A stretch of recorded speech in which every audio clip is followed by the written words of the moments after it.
The whole idea behind speedrunning is that you have to play a game as fast as possible, but this can come at a price. When games get faster, there are more and more tricks that must be done by any means necessary. In the worst cases, these tricks change the game completely, leading speedrunners to say that the run has been ruined. But is this really true? In this video, I want to present the story of 8 different games. These games have all been accused of being ruined at some point, whether by luck, terrible tricks, or something else entirely. As you watch, I want you to decide whether or not you think these games are truly ruined. Diving right into it, there's no game that's changed more over the years than The Legend of Zelda Ocarina of Time. OOT was easily one of the most popular speed games on YouTube and Twitch in the early to mid 2010s. But over time, OOT any percent violated one of the most important balances in all of speedrunning, the setup to power ratio. Setup is how much time or effort is required to get a glitch to work in the first place, and power is what the glitch can accomplish. If a glitch requires too much setup but doesn't offer much time save, it risks making the game too difficult for no reward. On the other hand, if the game has a really simple trick that completely skips most of the game, the run becomes boring for viewers, runners, or frankly both. The sweet spot occurs when games have increasingly complicated setups that reward players with more and more power. To understand how this applies to Ocarina of Time, keep the main route of the game in your mind. As young Link, you have to beat the Deku Tree, Dodongo's Cavern, and Jabu Jabu's Belly. This unlocks the Door of Time, where you become Adult Link. After becoming Adult Link, you beat the Forest, Fire, Water, Shadow, and Spirit Temples. You get the Light Arrow from Zelda, you go fight Ganondorf, and then you beat the game. The first major any percent innovation was when runners learned you only need the Shadow and Spirit medallions to unlock the Light Arrow cutscene of the Temple of Time. This cut out the Forest, Fire, and Water temples. The setups to get into the Shadow and Spirit temples early were fascinating, and most runners didn't enjoy the temples that got skipped anyway, so the setup to power ratio was well maintained. Then came the discovery of Bottle Adventure and Reverse Bottle Adventure. These glitches are wild, and unfortunately I don't have the time to get into a deep explanation on them. To massively oversimplify what they did, you need the bottle from Kakariko Village. Bottles are insanely broken in this game. By glitching the bottle to replace the sword on the B button, you can put items in your inventory that you aren't supposed to based on the item that you put on your C right button. The fastest idea at the time was to use the broken Goron sword on C right to put the Shadow and Spirit medallions directly into your inventory, cutting out both of those temples entirely. So now, all 5 adult temples are gone. Then came the Door of Time skip, where people learned how to clip into the Door of Time as young Link, meaning all of the child dungeons are gone now too. This particular route had a rough setup to power ratio, since just getting the bottle and doing trade quests to kill Ganondorf is kinda cringe and boring. But surely this category can't get any weirder, right? Wrong. Completely wrong. Speaking of wrong, Link is wrong too. Wrong warping, that is. That's right. The only thing faster than skipping every dungeon in the game is to go to the stupid tree, kill the boss, and manipulate the warp point to place Link just after the human Ganondorf fight. How does it even work? With a bottle, that's how. Don't understand? Sorry, can't hear you. I'm playing on my Chinese government-mandated IQ. This is a real console, and it's faster than the N64 now. Are you 12 years old and don't have a single weapon to defeat a 20-foot tall pig monster with twin bloodhound fangs? Here's a stick. Get to whacking, Ocarina boy. Listen, man, setup to power ratio, who fucking cares? This shit was peak, goddammit. There were like 6 different times when someone got a run so good everyone thought the category was dead. There will never be another time when this category gripped the entire speedrunning community by the short and curlies like this. But in time, 2 new tricks were found that would change everything. Get item manipulation is a trick so weird that even despite reading the wiki on it like 20 times, I can still barely understand it. Please bear with my uncooked chicken breast of a brain. You know when Link picks up an important item and he holds it over his head and the game goes da-da-da-da? He holds small items like the Deku Nuts over his head too, but only the first time you grab them. But the animation of him lifting it over his head can be interrupted by, say, entering and exiting a crawl space face and getting hit as soon as you pick up the nuts. This activates Get Item Delay. Now, with Get Item Delay active, you go up and open this chest, which normally contains the Deku Tree map. Except, nothing happens. That's because the game believes Link is actually underwater and you can't pick up items while you're in the water. To finish the trick, you need to dive into some water and resurface. Once you resurface, Link does the da-na-na-na, but it looks like you got the compass. However, if you check your inventory, you actually got a bottle and you can use this to wrong warp right to Ganondorf. This trick in theory is sick. The problem, these fuckers only drop Deku Nuts 1/8 of the time. That means, on average, you'll get one run every hour that actually stands a chance of getting world record, and that's assuming you've already put enough time in to be at world record level. This is the exact moment where the scales of setup to power started tipping in a really bad direction, but that's nothing compared to what we're about to see. Throughout Heaven, Earth, and 3D Zelda games, stale reference manipulation alone is the honored trick. When you perform a super slide off an object, you're frozen in shield stance until you let go of the shield button. Once you let go, Link is cued to pick up the object that you slid off of. Every object you pick up in any room has data associated with it. This data basically says, you just picked up actor A, now refer to data table A to, I don't know, write my position, make Link do the pickup animation, all that shit. But what happens if you slide off actor A, which only exists in one room, slide all the way to a different room with different actors and different data tables, and then let go of the shield and pick up actor A? Well, you still pick up the actor, but none of the data references make sense anymore because you're in a different room. It's like if you sent me a letter in the mail, but I just moved and the new tenants of my old apartment get the letter, and now they have to try to make sense of the inside jokes you wrote in the letter. At first, this was used in the Lost Woods to turn an actor directly into a bottle, which was cool because it replaced the baloney 1-in-8 get item manipulation strat. But then people got smarter and setups got more and more ridiculous. Imagine you send me a letter with all of our inside jokes in it and I've already moved, but now I've sold my apartment to 2 mega online celebrities and explained all of our inside jokes to them, so they make our jokes viral, and now half the male population now gets it when you put up one finger near your head and say, "What's up, brother?" As ridiculous as that sounds, that's basically what happened. People learned to overwrite your boots with a value that makes Link fly. Or now you can just put Furore's wind on the B button so you can warp anywhere at any time. You could put pretty much anything you want anywhere you wanted to put it. SRM was eventually able to overwrite actor draw data, which is like saying scientists learned how to rewrite your genetic code. Take a basic enemy like the Poe, for example. The Poe's draw data would say to draw all of its textures and polygons, produce its hitbox, make it move around and attack, etc., etc. This is infinitely powerful because, for example, you can rewrite a Rock's draw data to say, when I am on the screen, start the credits. Absolutely insane in theory and a dull, boring category death in practice. The setup is not exciting and the power scaling is so off the charts it makes Gojo look balanced. It was cool to see the category go viral for a minute in 2021 when people started beating the game inside the Super Smash Bros. Brawl demo. Since then, though, stale reference manipulation has flatlined Ocarina of Time speedrunning so much that even ZFG, the most famous Zelda speedrunner of all time, started streaming randomizer playthroughs instead. That was incredible.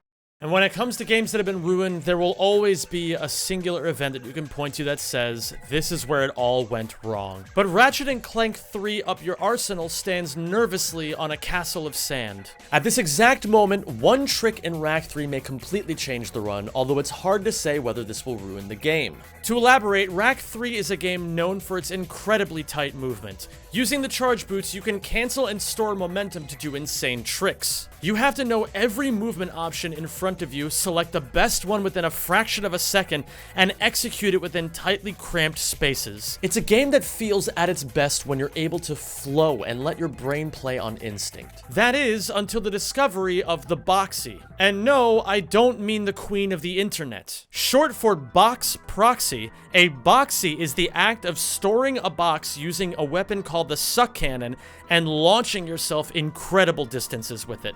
The trick is simply astounding.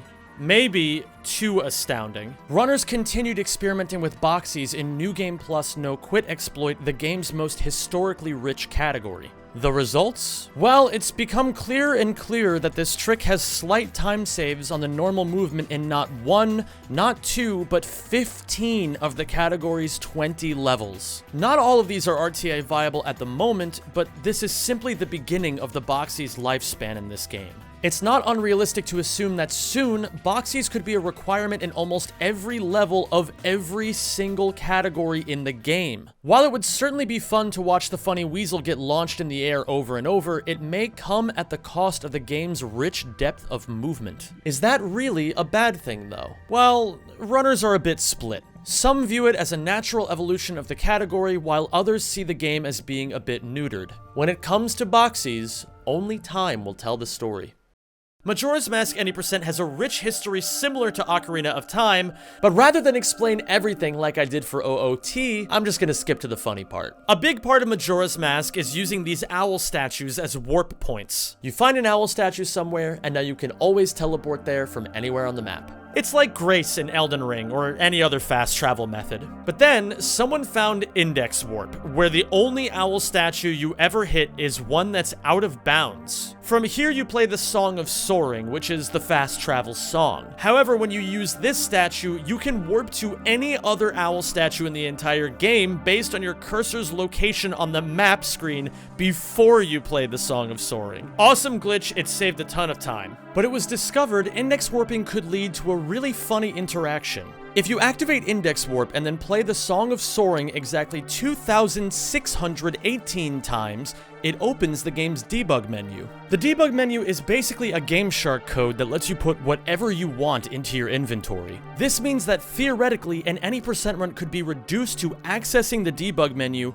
putting the 4 remains and the Oath to Order in the inventory, and then beating the game. But thankfully, performing the Song of Soaring over 2,500 times takes about 12 hours, so there's no way this would ever replace other strategies.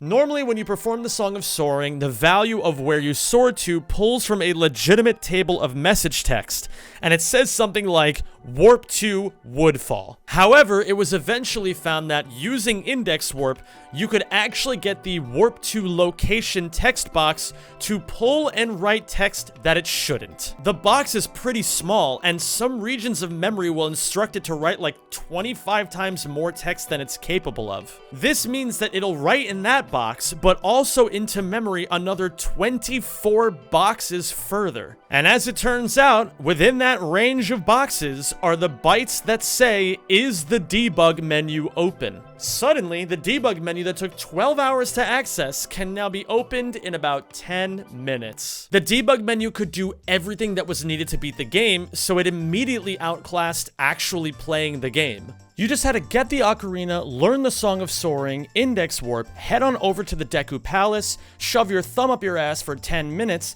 toggle everything on the debug menu that you wanted, then go annihilate Majora with the fierce deity mask that you essentially just action replayed in. Thrilling. But gamers, don't worry. Stale reference manipulation is back, baby, and it works in Majora's Mask too. Through 5 minutes of arbitrary code execution setups, you can pick up a bush in one part of Deku Palace, put it down in another part of Deku Palace, drop into a grotto, and land in the final boss fight. Certainly better than Ocarina of Time, although probably not by a lot. Nowadays, people who want to play Any% the way it used to be now all play Any% no major glitches, which looks and plays much more like an actual speedrun.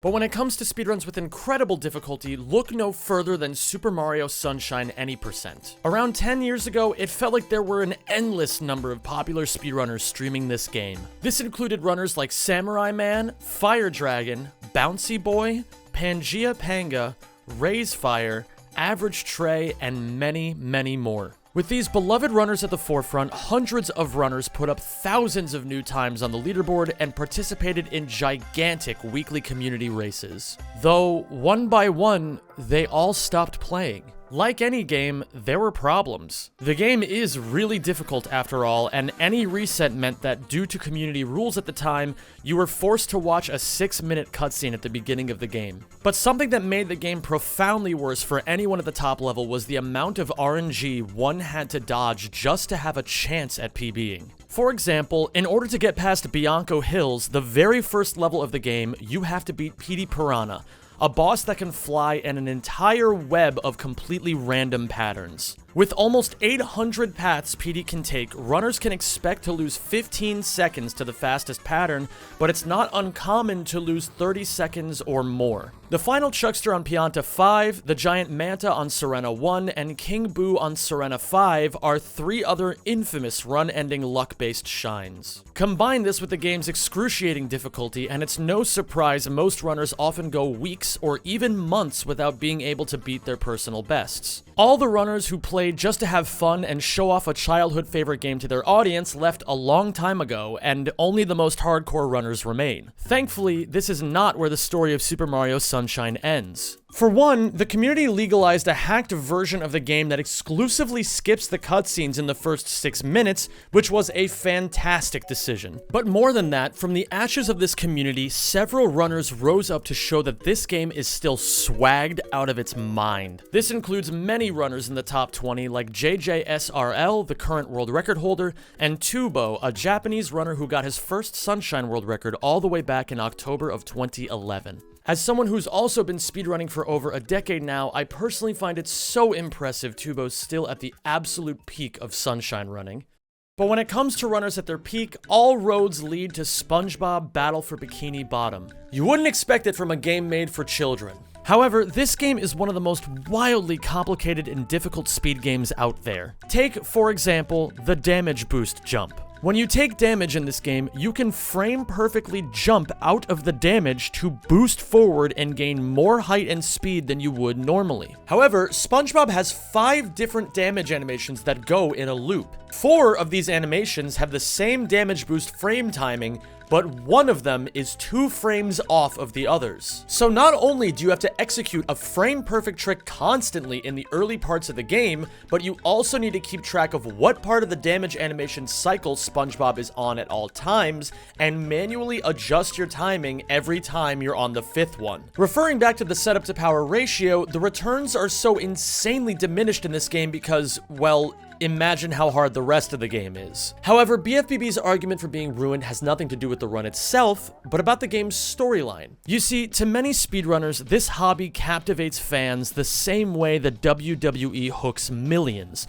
through the natural storylines that develop between competitors. Games tend to be at their most popular when there's a strong rivalry between runners fighting for the top spot. In the case of BFBB, however, there is no top-level competition, there is only Shift. Shift has completely dominated this game for nearly a decade. The last time someone not named Shift got a world record in either any percent or 100%, the game's 2 main categories, was December 2017. This level of domination is nothing short of simply incredible. However, to people outside the BFBB community, things are a bit stale and unexciting. When a runner has a stranglehold on a game for that long, the two become interlinked in people's minds, and it becomes harder for people to see the efforts of everyone else. Still, a runner named RubberToes64 has been hard at work attempting to bridge the gap between Shift and everyone not named Shift. As RubberToes64 continues to improve,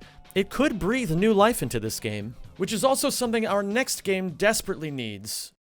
You see, in the early days of Twitch, there was a 2-word phrase that consumed the entire world of speedrunning: barrier skip. In The Legend of Zelda: The Wind Waker, there stood a barrier smack dab in the middle of a 4-hour run. On the other side of this barrier was the end of the game, and it would only go down once all these conditions were met. 1. The Earth and Wind temples were cleared.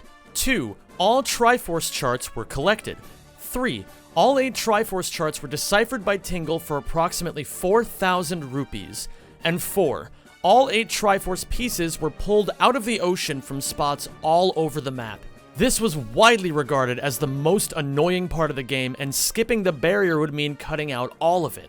But there was a problem. The barrier was strong. It looks like a simple wall, but it extends too far upwards, downwards, and side to side, so you can't go above, below, or around it. There's also multiple layers to the wall, and if you go through the first one, the wall actively tries to push you out. For a long time, this skip seemed impossible. But to be honest, even with barrier skip taunting the entire world, Wind Waker was still fun. The run was 4 hours long, yes, but there were interesting and unique skips everywhere. Text storage, ledge clips, super swims, tingle tuner glitches, creative Deku Leaf hovers, general unconventional dungeon puzzle strategies. This game had everything. The run was originally popularized by Narcissa at the height of her popularity, and the race to sub 4 hours was carried on by some legendary Zelda speedrunners, including Demon, Ace, and SVA. The run changed over time, as all runs do, yet the barrier remained. But there was hope.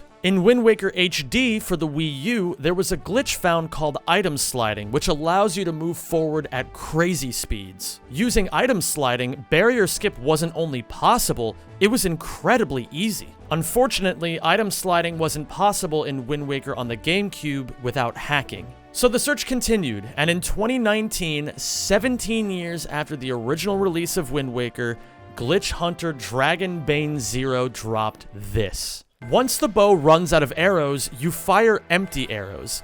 As it turns out, the empty arrows fragment memory space more and more. Eventually, you get to the point where the game can no longer load large actors like, for example, the barrier. If you can't beat the barrier, you may as well get rid of it. Even so, the route was kind of a shit show once barrier skip was found. Much of the annoying stuff was gone, yes, but you still had to go out of your way to get the bow. This meant about 1.5 hours of the run was gone, but it wasn't enough. There were faster methods of barrier skip found over the years, leading to the method used today. Here's what it looks like, courtesy of Aloha Kirby in his world record run. Using the Wind Waker makes you immune to the pushback of the barrier, but he messes up the setup a few times. It's a bit precise. Then, he lines himself up with the Deku Leaf. Now, all he has to do is throw a bomb at exactly the right angle, and he gets right through. So what happened after barrier skip?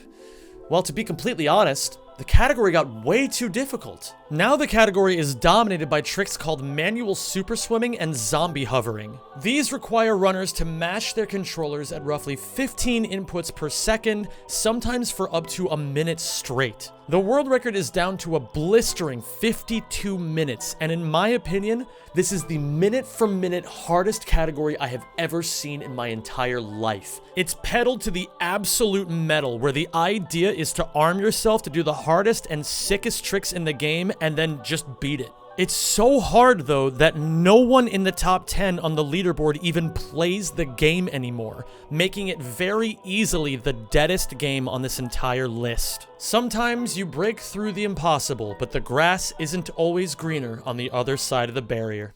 But what would you say if someone snapped their fingers and wiped every run from a leaderboard at once? Well, that's exactly what happened in Donkey Kong 64. For the first 17 years of the game's existence, the Donkey Kong 64 community only knew of the existence of 10 rainbow coins. So imagine the surprise when runner and programmer Isotarge data mined the game and found an 11th rainbow coin in a random grassy field completely invisible to the naked eye. The discovery of this coin immediately invalidated every leaderboard time in 9 different categories. Thankfully, these categories were considered more memey and not super serious, so it wasn't that bad for the community overall. Still, this is an incredibly funny thing to happen, and I would personally love to know if any other speedrunning communities have had to deal with this sort of thing. It's hard to mention speedruns that have been ruined without bringing up the best-selling game of all time. There was a period of time when Minecraft any% random seed glitchless speedruns were all over the internet. Between mega popular streamers like XQC, Tfue, and Mizkif running the game on their streams, and the infamous scandal where Dream cheated a world record run, tens of millions of people were exposed to Minecraft speedruns. Because of that, the category is still extremely popular, but it's also possibly the most luck-dependent category of all time. When you open a Minecraft speedrunner stream, you'll probably see them resetting dozens of times over and over again, with dozens of different instances of Minecraft open, hoping to get a playable seed. But how did we get to this point? To beat the game, you need Eyes of Ender, and Eyes of Ender require Ender Pearls and Blaze Rods. At first, runs largely consisted of intended mechanics. You'd build a portal, go to the Nether, get Blaze Rods, go back to the overworld, kill Endermen for pearls, craft Eyes of Ender, follow them in the overworld, dig down to a stronghold, light the portal, shoot the regenerative towers with a bow and arrow, and then kill the dragon. The popularity of the category Random Seed Glitchless originated largely from Japan. Taro Kitchen would be the Japanese runner to lower the RSG category to under an hour. He spent 2 nights killing Endermen for Ender Pearls and traveling to the Nether during the days in between. He would also introduce strategies such as creating a Nether portal with a water bucket and a lava pool, and killing the Ender Dragon with beds instead of a bow and arrow. Eventually, he optimized the category to under half an hour, spending only 1 night killing Endermen instead of 2, which required ridiculously good RNG and incurred a lot of resets. However, progress would stall as the RNG component of the run increased, requiring better Ender Pearl drop rates. In April 2019, Minecraft released the Village and Pillage update, which fundamentally changed the way villagers worked and totally revamped the strategies for RSG. Now, instead of killing Endermen for pearls, it was possible to trade with a specific type of villager for pearls, specifically the cleric. However, you now required emeralds to buy the pearls, and to get emeralds, runners would have to obtain a vast amount of sticks to trade with other types of villagers. At first, this was done by just mining trees like normal, but as the game became more optimized, runners would require more and more RNG to complete the run. Desert temples became a staple of the run due to both the loot they contained at the bottom and the TNT you could collect. The TNT was used to blow up things with a lot of wood, usually a large collection of dark oak trees or the houses of an acacia village. Version 1.14 would also introduce the One Cycle. This was an Ender Dragon strat where runners would place beds repeatedly on the top of the End Fountain. They would blow these beds up at specific times to kill the dragon as it would attempt to land. With all these updates to the route, RSG would venture into sub-20-minute territory. However, village strats would be short-lived as Minecraft updated to version 1.16 in June of 2020. The biggest change came with the introduction of another method of obtaining pearls. This time, it was the piglin trading system. Runners would now enter the Nether as fast as possible and would attempt to locate 2 structures instead of 1. Firstly, the Bastion, which contains a shitload of gold to trade with piglins for pearls. Secondly, the Fortress, which contains blazes as it has for many years now. While locating structures took a significant amount of time previously, runners now utilize the pie chart in the F3 menu. This chart shows signs of mob spawners, which is good because if there's a mob spawner, it always means a structure is nearby. The bad news of this route is that piglin bartering is extremely luck dependent, but the good news is that with enough gold and enough piglins, runners would be able to trade way faster than they would have with villagers. Due to these changes, runs began hitting sub 15 minutes. The final push in RSG was, you guessed it, to add even more RNG. Runners would now reset for a seed where they spawned on an island, for which you could find a buried treasure chest with the F3 menu. This significantly shortened the amount of time it took to collect resources, and with the introduction of ocean strats,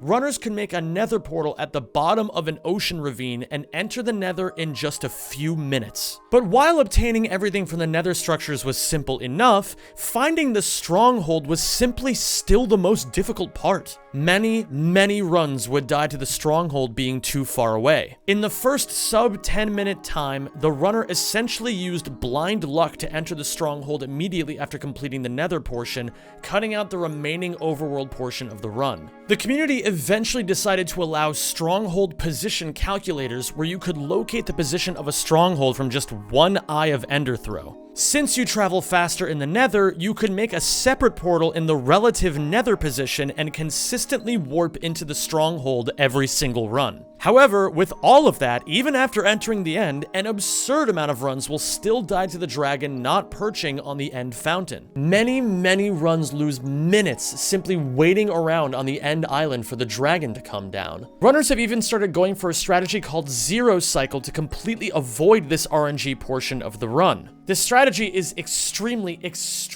difficult, and doing it after all the aforementioned RNG is a feat in and of itself. So let's recap all the RNG you need to go well to get a world record in this category nowadays. Resetting seeds until you find an island or a village. Enough iron from the buried treasure or iron golem to craft everything needed for a nether portal. A lava pool on the surface or a lava ravine underwater to build a portal. A bastion and a nether fortress nearby in the nether with easy accessibility.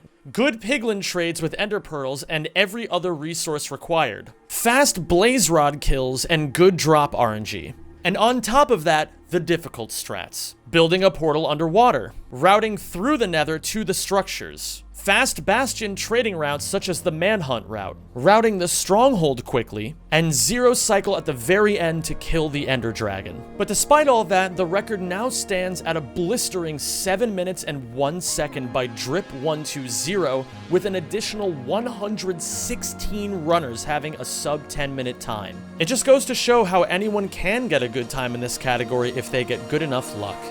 33! Beat that shit! Beat that force in it! Beat it! 8 amazing games with 8 uniquely strange stories. Do you think any of these games are really ruined? If so, let me know in the comments, and drop a subscription along the way if you enjoyed this. Do it. Do it. Do it. Drop it. Drop this. I see you. I see you right there. I know you're watching. Please. Thank you to my patrons for their continued support, and massive shoutouts to SMloader and my new editor ariapath for their help with all the research that went into this video.